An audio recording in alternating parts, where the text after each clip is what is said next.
1850년 어느 아주 바람이 세게 불고 비가 오는 그런 날 저녁이었습니다.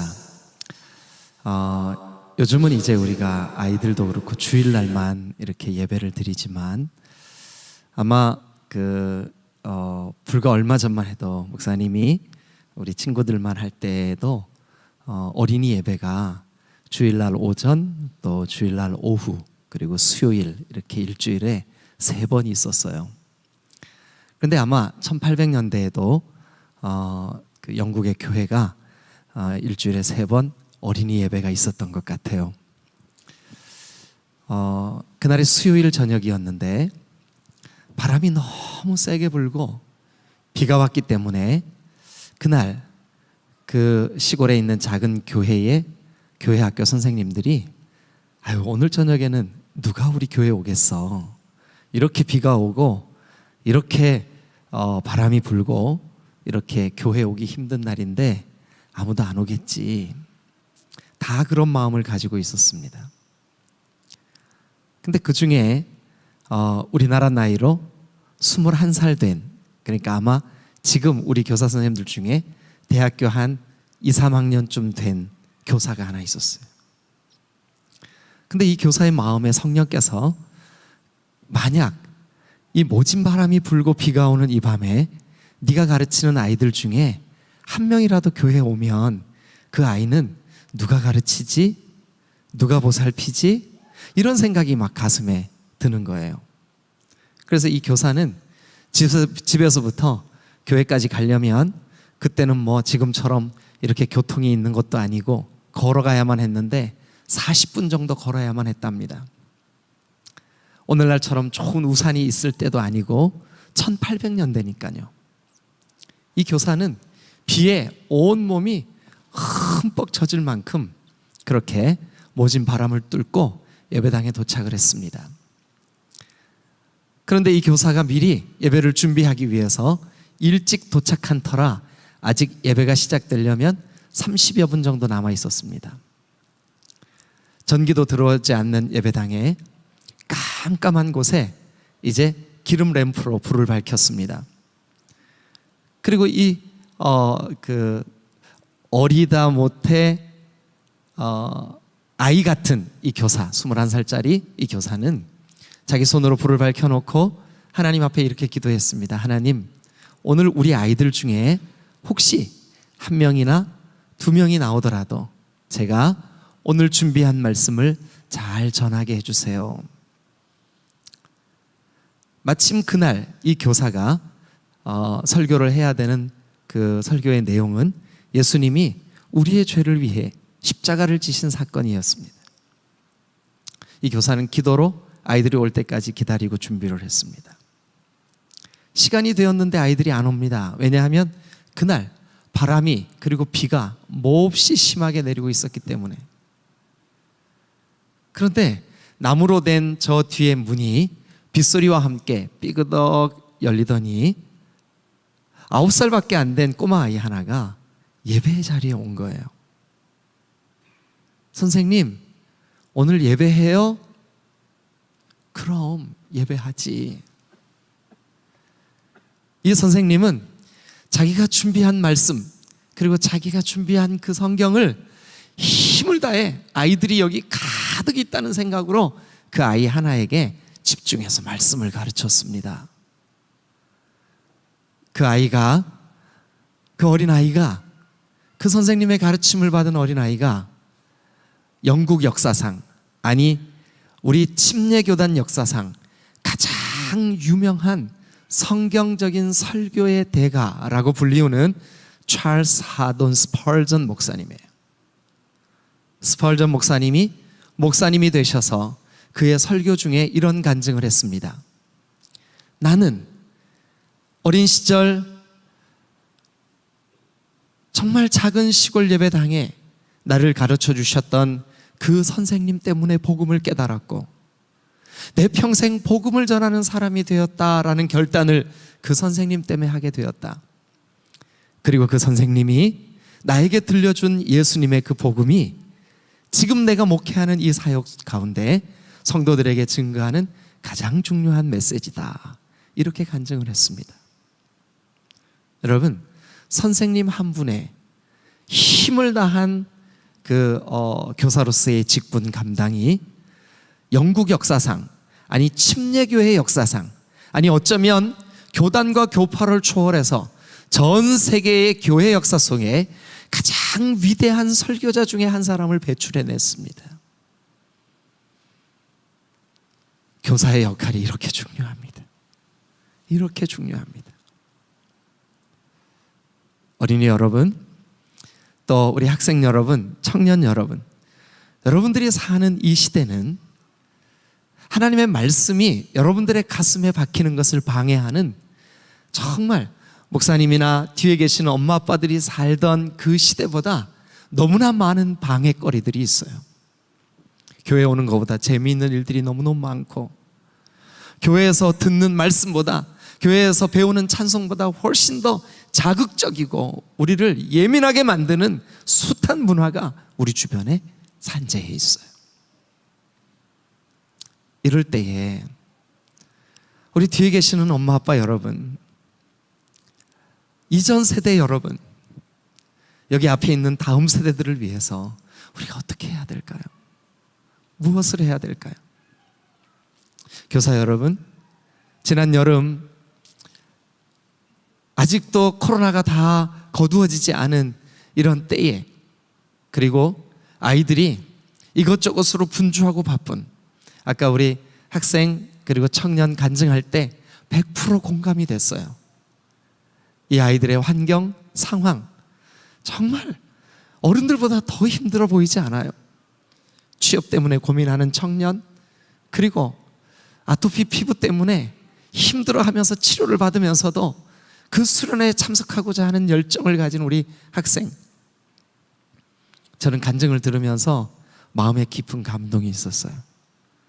올여름 우리는 힘들게 이 여름 행사를 진행을 했지만 우리 사랑하는 목회 사역자 여러분, 또 목회 사역을 함께 동역하며 함께 아이들을 돌봤던 교사 여러분, 여러분들의 눈물, 여러분들의 기도, 그리고 우리가 연초부터 계획한 일은 아니었지만 우리가 여름 행사를 앞두고 성도 모두에게 여러분 우리 다음 세대들을 위한 특별 새벽 기도회를 합시다 하고 여러분들을 새벽의 자리에 일깨웠던 성령의 우리를 흔들어 주셨던 그 시간들, 하나님이 우리보다 앞서 행해 주신 줄로 믿습니다. 그리고 우리 자녀들이 깨닫고 듣고 배우고 익혔던 그 영적인 모든 일들이 이 아이들의 평생에 소중한 추억과 기억이 될 수 있으리라고 확신합니다. 오늘 우리가 함께 읽은 이 사사기 2장은 정말 너무 안타까운 장면이 아닐 수가 없습니다. 자, 사사기 2장, 이 사사기는 이제 여호수아의 그 지도로 이스라엘 백성들이 가나안에 정착을 하고 이제 각자 자기 집, 또 가문, 지파별로 땅을 분배받아서 정착을 할 시대에 되어진 이야기입니다. 그런데 10절 다 같이 한번 읽어보죠. 자, 시작. 그 세대의 사람도 다 자기 조상들에게로 돌아갔고 그 후에 일어난 다른 세대는 여호와를 알지 못하며. 참 너무너무 안타까운 말이죠. 너무너무 안타까운 말이에요. 여러분, 기존 세대가 다 죽고 나니까 다음 세대, 다른 세대, 그들의 자녀들의 세대가 일어났는데 그들은 부모가 섬기던 하나님을 알지 못하며 하나님께서 하신 일도 기억하지 못하더라. 얼마나 안타까운 메시지입니까? 얼마나 안타까운 메시지입니까? 오늘 이 사사기 2장 6절부터 10절 안에는 다음 세대들을 위하여 우리가 어떻게 해야 할지에 대한 중요한 가르침이 교훈이 몇 가지 우리에게 발견된다는 것을 알 수가 있어요. 첫 번째로는 6절입니다. 6절. 자, 6절을 다 같이 한번 읽겠습니다. 시작. 전에 여호수아가 백성을 보내매 이스라엘 자손이 각기 그들의 기업으로 가서 땅을 차지하였고, 각기 그들의 기업으로 가서 땅을 차지하였고, 그 말은 다른 말로 각기 자기의 집으로 돌아가 그들의 터전을 만들었고, 이런 뜻입니다. 그러면 여러분, 우리가 6절부터 10절에 있는 그 세대 사람들이 죽고 난 후에 그 다음 세대, 다른 세대가 일어나서 여호와를 알지 못했더라. 근데 6절을 한번 생각해 보세요. 그들이 기업으로 물려받은, 하나님으로부터 받은 땅에서 집을 짓고 가정을 이루고, 그리고 그들의 부족을 이루고 그들의 지파를 이룰 때 그들의 가정 안에서 신앙을 보여주고 신앙을 교육하고 신앙을 본을 보이고 신앙을 가르쳤다면, 그 부모들이 자녀들에게 그 믿음을 가르쳤다면 10절이 어떻게 쓰여졌을까요? 아마 그 세대 사람들이 다 조상에게로 돌아갔지만 그 후에 일어난 다른 세대들은 그 부모들의 세대들의 신앙을 본받아 여호와를 알며 여호와께서 이스라엘을 위하여 행하신 일들을 기억하였더라, 이렇게 됐겠죠. 그런데 6절에 그들이 각 지파별로, 각 가정별로, 각 집별로 그들의 기업에 눌러앉은 순간부터 그들은 신앙의 유전이 멈추어졌다는 것을 볼 수가 있습니다. 여러분, 우리 자녀들을 한번 보세요. 일주일이 168시간이에요. 그 가운데 이 아이들이 교회 와서 말씀 배우는 시간이 얼마나 될까요? 그건 어른들도 마찬가지죠.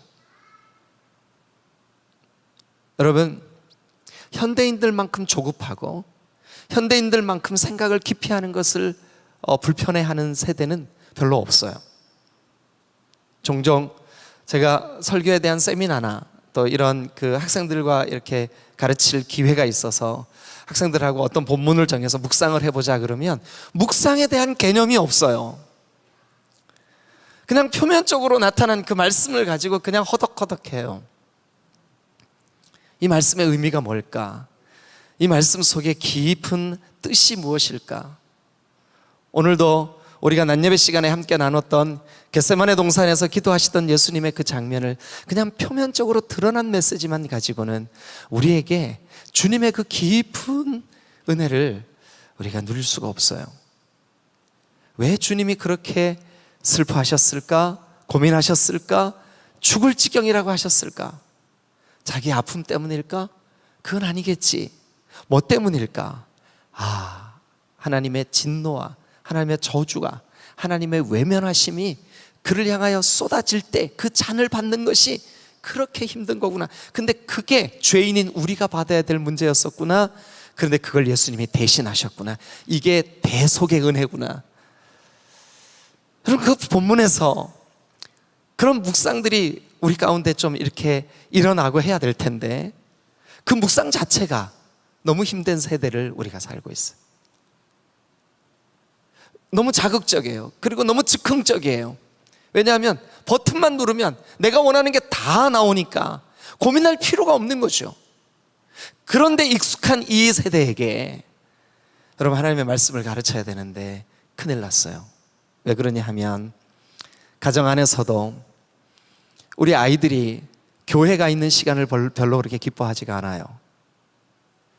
저는 처음 전도사로, 우리 침례교단에서 처음 전도사로 사역했던 곳이 강남 대치동이에요. 강남 어딘 줄 아시죠? 네, 강남 쪽. 네, 강남 대치동이에요. 강남 갔던 제비. 그래서 저는 강남 간 줄 알았는데 그 강남이 저 아래 열대지방 강남이더라고요. 근데 서울 강남 대치동에서 처음 전도사로 사역을 나갔는데, 저는 여러분 아시다시피 제 고향이 꽃피는 동산이에요. 충청북도 단양군 대강면 금곡리예요. 개구리 울음소리, 매미 울음소리, 벌레 잡고 멱 감고, 그게 저의 정서였어요. 그런데 강남 대치동 아이들은 밥 먹으면 학원 가야 돼요. 학원 갔다 오면 2차 학원 가야 돼요. 학생부 예배가 토요일 날 있었는데 저에게 노골적으로 그 부모들이, 아니 신앙 좋은 집사님들이, 전도사님, 아니 요즘 세대에 토요일 날 어떻게 학생들이 예배합니까? 학원 가기도 바쁜데. 참 사역이 쉽지 않았어요. 교사들도 별로 협조를 해주지를 않았어요. 정서적으로도 너무 갭이 컸어요. 저는 촌놈, 그들은 도시놈. 그런데 주님의 거룩한 복음, 주님의 말씀은 도시 사람이나 시골 사람이나 동일한 것을 저는 확신했어요. 그리고 줄기차게 말씀을 가르쳤어요. 토요일 날 학생들이 1명, 2명 늘기 시작했어요. 그들에게 애들이 듣던 안 듣던 말씀을 가르쳤어요. 그랬더니 그 아이들이 20명이 되고 30명이 되고, 토요일 날 교사들도 바쁘다고 1명도 안 나와요. 저 혼자 아이들을 지도합니다. 40명이 됐어요. 그런데 그 중에 매주 토요일 학원을 제끼고, 엄마 아빠한테는 학원 간다 그랬을지는 모르겠지만 어쨌든 학원을 제끼고 학생부 예배에 참석했던 아이가 서울대 정치외교학과에 좋은 성적으로 입학했어요. 그리고 경정현 집사님이라는 분의 그 딸은 토요 예배는 참석하지 못했더만 주일날 학생들만 모여서 드리는 예배가 따로 있었어요. 그 예배에 사회도 보고 찬양 인도도 했던 자매가 전국 전체 차석을 했어요. 여러분, 예배를 빠지면서까지 학원 가야 된다고, 그러면 성적 올라간다고 거짓말하지 마세요. 그런다고 성적 올라가는 거 아니에요.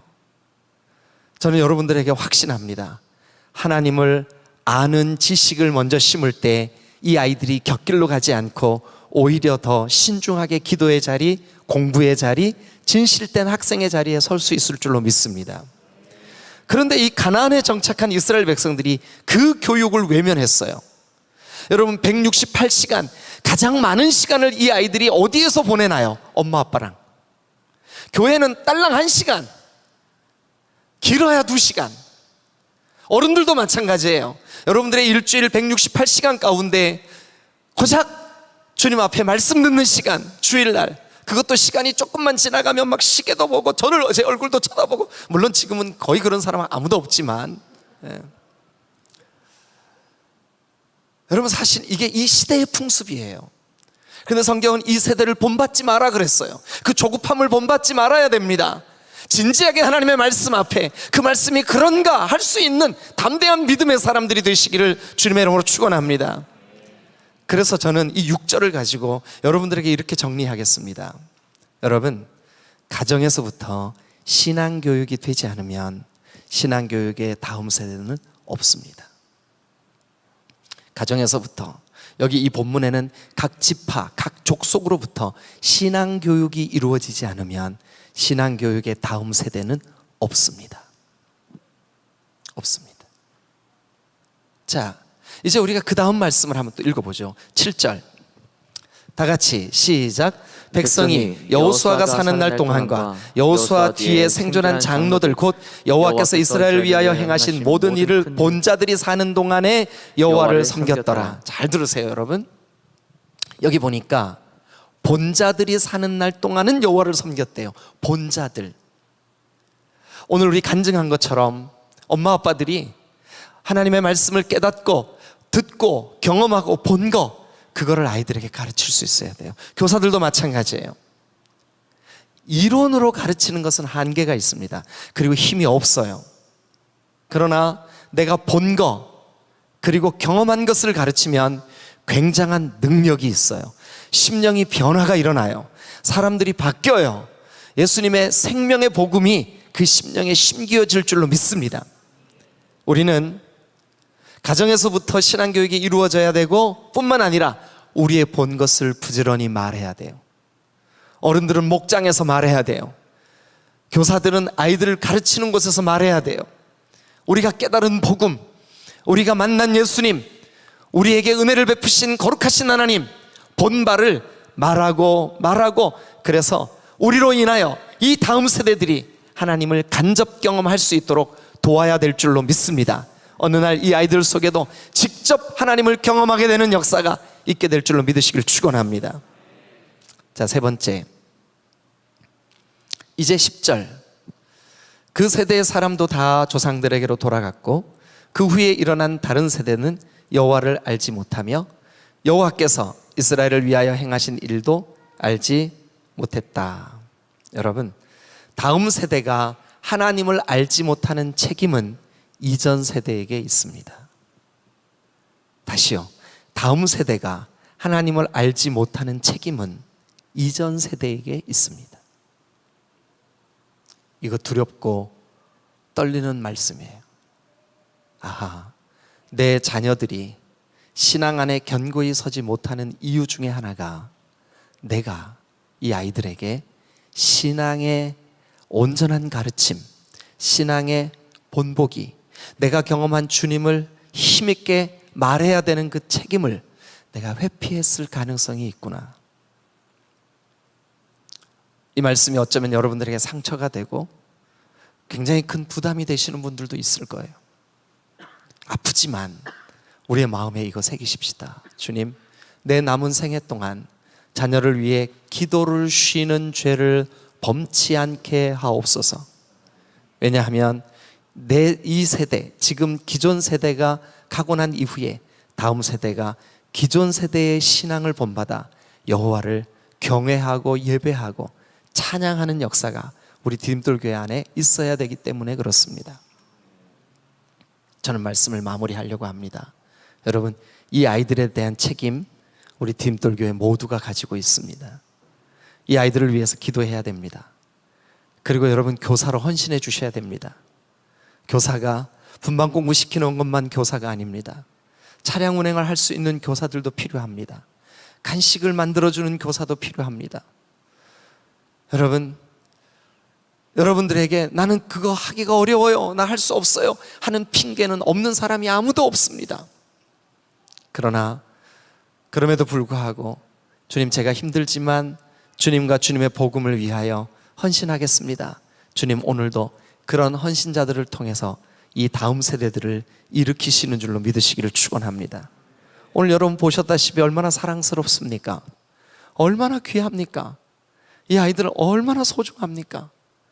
오늘 이 앞에서 나와서 찬양했던 청년들, 간증했던 우리 아이들, 율동했던 우리 유치부 아이들, 유아유치부. 이 유아유치부 너무 부흥해가지고 고민이에요.